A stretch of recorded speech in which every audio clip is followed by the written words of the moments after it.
El título que le puse hoy, la calamidad más grande del hombre. Escucha, hermanos, entre el final del capítulo 12 y a principios de este capítulo, Jesús no ha quitado el dedo del mismo tema. Es lo mismo. Está hablando acerca de la conversión, de la necesidad de un arrepentimiento, de la necesidad de convertirse. Fíjese cómo es Dios amoroso, cómo Jesús repite y repite y nos da la oportunidad para que la gente que escuche pueda reaccionar al mensaje. Jesús, la repetición en diferentes formas, en diferentes colores, le decía, hagan esto, le estoy advirtiendo.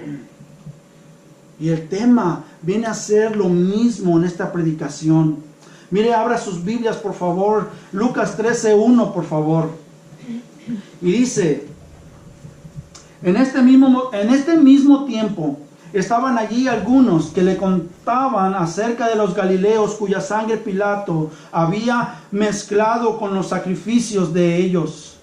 Escuche, le voy a decir el punto principal de estos judíos que le estaban informando a Jesús de este incidente lamentable. Y es que ellos querían, escucha hermanos, autojustificarse, al no sentirse tan pecadores como la gente que le sucedió esta calamidad.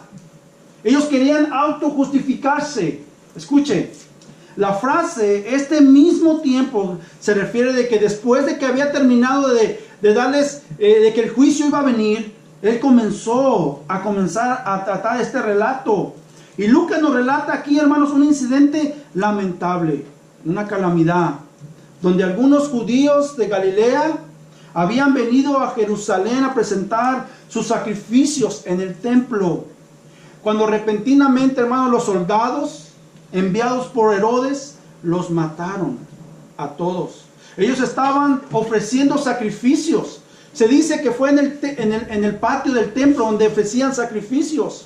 Y estos hombres quizás pertenecían a unos miembros que se llamaban los celotes. Estas personas eran como revolucionarios en aquel entonces y se oponían en contra del gobierno romano. Y dice que Herodes sabía que estos hombres iban a venir aquí a ofrecer unos sacrificios, y aprovechó Herodes y mandó a unos romanos y los mataron. Y dice que la sangre de estos hombres galileos, eran de Galilea, se mezcló con la sangre de los sacrificios que ellos estaban ofreciendo. Se dice que esto sucedió en el tiempo de la Pascua, pero tampoco se sabe con exactitud por qué Herodes mató a estos galileos. Y la única teoría más cercana es de que estos hombres, como dije anteriormente, pertenecían a un grupo llamado los celotes. No elotes, celotes.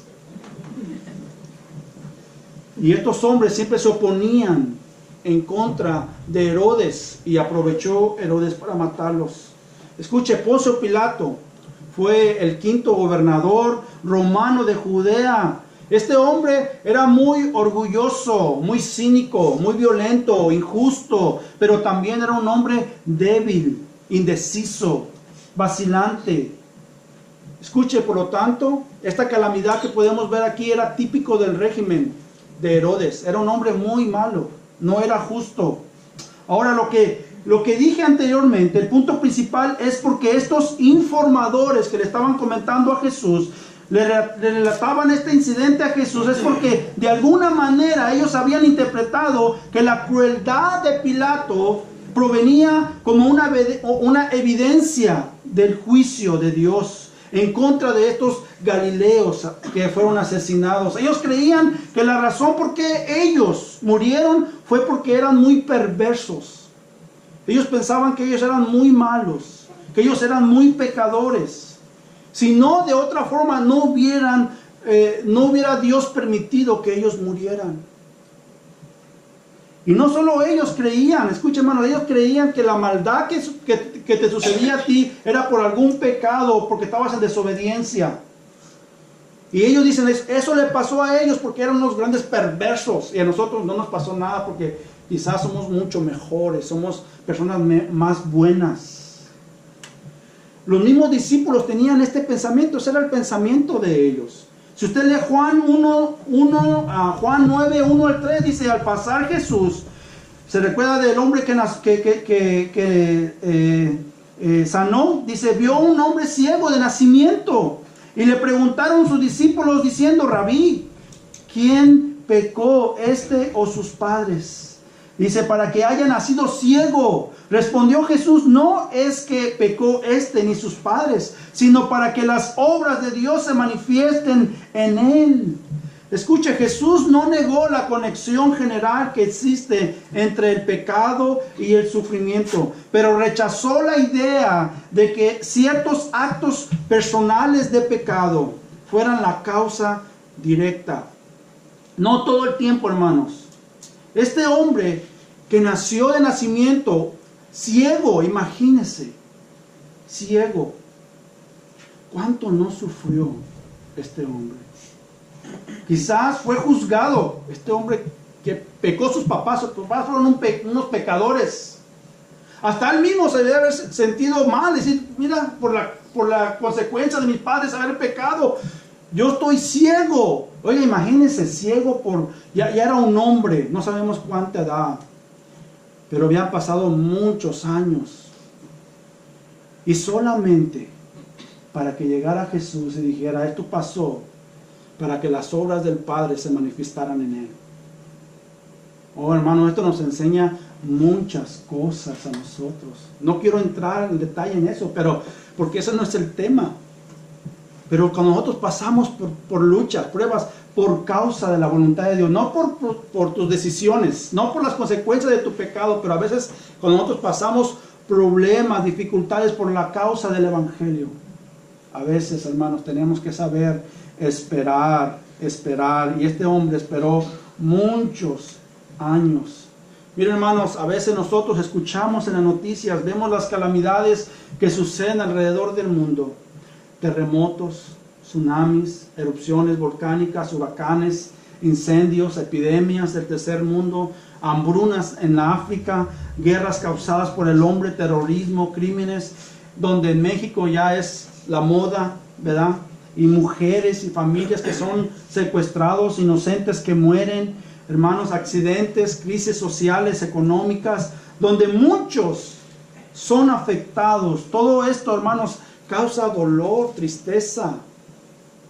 Jeremías, fíjate lo que decía Jeremías en cuanto a esto. Jeremías 20:18 dice, ¿para qué salí del vientre? Dice, para ver trabajo y dolor y que mis días se gasten en afrenta. Fíjate, un hombre, un profeta de Dios como él, que decía, ¿para qué? ¿Para qué vine a ver el dolor? ¿Para qué vine a ver todo esto? Se lamentaba, se quejaba en cierta forma por ver todas las injusticias que pasaban alrededor. Oh, hermanos, a veces cuando algunos de estos eventos vienen a tocarnos a nosotros personalmente, nosotros podemos ver de allá afuera y decir, ay, pobrecito, y tú sigues tu vida. Pero de repente llega un evento desastroso a tu comunidad y dices, oh, está más cerca la cosa. Vamos a investigar, ¿verdad? ¿Qué pasó aquí? Porque no quiero que mis hijos vayan a ir por ese lugar. Pero cuando llega más cerca a la familia, un hermano, alguien, te duele más y te preocupas más. Mucha gente, hermanos, se preguntan, ¿por qué me suceden cosas malas? ¿Por qué? Y ven estos eventos dolorosos, muy tristes. Muchos hasta se enojan contra Dios. Y tienen un resentimiento en contra de Dios. Muchos dicen, ¿por qué Dios permite que a personas buenas les sucedan cosas malas? ¿Qué no? ¿No dice usted así a veces? Yo sí a veces he dicho, ¿por qué sucede eso? A esos niños allá en Siria, ¿por qué? Escúchame, hermanos, primeramente déjame aclararte que no hay ningún hombre bueno en la tierra. La causa primordial de por qué suceden todos estos catástrofes, todas estas lamentaciones, es porque tú y yo somos pecadores. Es por el pecado. que causamos el dolor. Nosotros mismos nos lastimamos. Miren, hermanos, la palabra de Dios dice que todos los hombres son pecadores y que no hay nadie que sea bueno. Mire, Salmos 143:2 dice: nadie es verdaderamente bueno, porque no hay hombre que no peque. Eclesiastés 7:20 dice: ciertamente no hay hombre justo en la tierra que haga el bien y nunca peque. Y Romanos 3:23 dice: por cuanto todos pecaron, dice, y están destituidos de la gloria de Dios. Miren, hermanos, la pregunta no es ¿por qué suceden cosas malas a personas buenas? Esa no es la pregunta. Más bien es ¿por qué suceden cosas buenas a personas malas? Miren, hermanos, si no fuera por la gracia de Dios, todos nosotros, todos estuviéramos muertos, porque no merecemos la muerte. Pero Dios muestra su misericordia, su amor hacia nosotros. Y el hecho de que nos sucedan cosas buenas a personas malas, pecadoras, es porque Dios, hermanos, refleja su compasión, su misericordia para con nosotros que somos indignos, hermanos. Escuche, muchos hoy en día creen y predican en el evangelio de la prosperidad. Creen que los cristianos no deben pasarle malas cosas. De que si los hermanos tienen fe y que ellos dan sus diezmos fielmente, entonces van a obtener bendiciones de parte de Dios. Encontrarán seguridad física y financiera. De lo contrario, si te suceden cosas malas, es porque estás cometiendo un pecado, estás en desobediencia. Créamelo, ahorita, en estos momentos, hay iglesias que proclaman esto, que dicen: oh, si el hermano ya le dio tos, que ver qué espíritu trae este hermano. Si usted se enferma, oh, cuidado. Si a usted le falta dinero para la renta, oh, qué pecado cometió mi hermano. Creen que las cosas malas no te deben de suceder a ti. Todo tiene que estar positivo, todo tiene que estar bien. Oh, hermano, ese pensamiento está totalmente contrario a lo que Jesús nos enseña, contrario al evangelio que Jesús nos enseña. No es la prosperidad que Dios nos da para, ni seguridad. Dios no nos garantiza nada de esas cosas. Lo que sí Dios nos garantiza es de que Él va a estar con nosotros hasta el fin del mundo. No importa lo que te pueda suceder. Oh, hermanos, usted puede ver en la Biblia hombres justos como Job. Imagínense, Dios dijo que Job era justo. No quiere decir de que no tenía pecado, pero era un hombre que vivía en rectitud delante de Dios, que tenía un temor delante de Dios. Mas sin embargo, a este hombre, ¿qué le pasó? Perdió todas sus pertenencias. Se murieron todos sus hijos. Después todo enfermo él. Y después, arriba de todo eso, su esposa le dice: maldice a Dios y muérete. Oh, hermanos, podemos ver, hermanos, en toda la Biblia podemos ver a José, la vida de José, cómo fue vendido como esclavo. Podemos ver los ejemplos de los apóstoles. Si usted vea la vida de los apóstoles, cómo ellos vivieron, no vivieron en prosperidad ni en seguridad, más bien estaban siempre incertidumbre, qué iba a pasar para el siguiente día, porque no sabían qué les iba a esperar. Oh, hermanos, si Pablo fuera un Benihim en aquel entonces, oh, man, yo pienso que hubiera sido más millonario que Salomón. O los apóstoles todos se hubieran vuelto ricos. Porque no daban de gracia, sino que vendían, como hoy lo hacen la gente.